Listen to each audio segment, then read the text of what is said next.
Start off with welcome to the Missouri Writers Guild 2012 conference here in St. Louis, Missouri.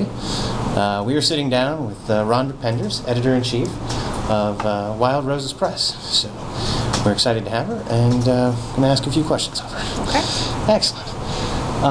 So the first question we have is actually directed towards authors in general, and that's anything that they should know when say, querying you as the editor of a well-known press. Well, when querying any press, the first thing is to be professional.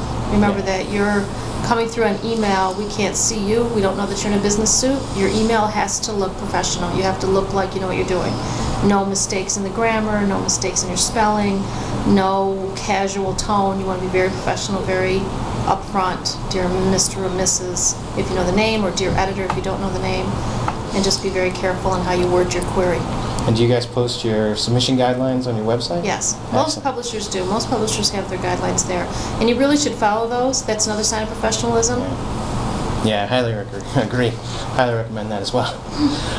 So my next question actually falls to, when somebody does hear back from you, what should they expect? When they get that great letter that says, yes, we're going to take it. Is it a long process that starts up there? For our company, for the Wild Rose Press, it's very short. It's 30 days. Oh, wow. We look at queries and synopsis to turn it around in 30 days. You'll get either a rejection or you'll get, please send me more. It's not 30 days to contract, but it's 30 days to whether we want to look at more or not. Excellent. Is there any way that they should know, how to know that their Wild Roses Press is right for them? Is it that they should know their genre, or is it, Well, the Wild Rose Press is a romance-only publisher, okay. So that's the first thing. If you don't write romance, you shouldn't query us. Obviously. So that's the first one. Okay. You'd be surprised at the number of people that forget that piece. Other than that, if you're a romance writer, take a look at our website, look at some of the things we publish, see if it looks like a good fit for you as the author, and give it a go. Excellent, excellent. Well, I guess the next question is, are you having fun here at the conference so far? Always. So far, so good. Just started, but it's always a good time. Excellent, excellent. We're glad to hear that. Do we get any? Nothing yet on the Twitter feeds. Excellent. No problem. Okay. And I'm actually finally logging on. There I am finally.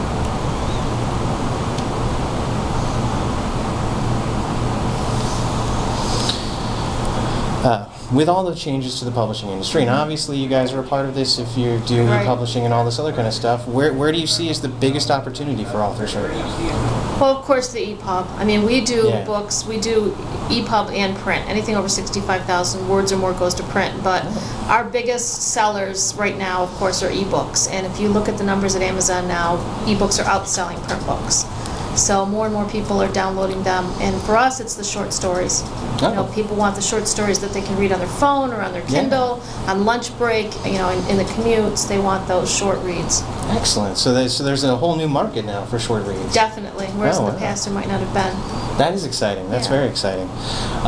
Does it help to have to be self-published first and then to be picked up by a big press or something like that? Or do you find that in this new era it doesn't matter? It doesn't matter. I think that there is a market for self-published authors, but I think you have to be very careful because so many people are jumping on that bandwagon that it's really going to get watered down, and that as an author you're going to have a harder time standing out being self-published because there's so much lack of quality that if you are quality, you're going to get lost in the shuffle. You might be better off going with a small publisher who's going to give you a little bit of professionalism behind you, a stamp of approval if you would. Excellent. And then when you get a little bit bigger, I'd say then that's the time to take some things to self-pub that maybe didn't get published before. Yeah, that's a good point. Something you didn't publish before. Right. My last question actually is going to fall under social media. Okay. In terms of the way you guys work, are you guys heavily on the web in terms of social media and stuff like that? Feel free to give a shout out to your website if you want. WildRosePress.com. We have a blog on our site that changes every week, sometimes twice a week. We have people in charge of that. We have tweets and we have Facebook, and every time something releases, it goes out into a mini newsletter. We call her Newsy. Okay. We use as much social media as we can because that's what is today's advertising. That's how And you do do you it. feel a writer should do this as well? As beyond just, Definitely, okay, they need to definitely. have a heavy presence there in the social Yeah, media? it doesn't help if you don't have a book out, but certainly Yeah. if you have something coming out or you have something, you know, that you're working on, start getting the word out Okay. so that people are aware of you. Excellent. Well, thank you so much for joining Thank us you for today. having me. We're sitting here with Rhonda Penders. This will be up if you want to enjoy for later, but thanks so much for joining No us. problem. Thank you for Excellent. having me.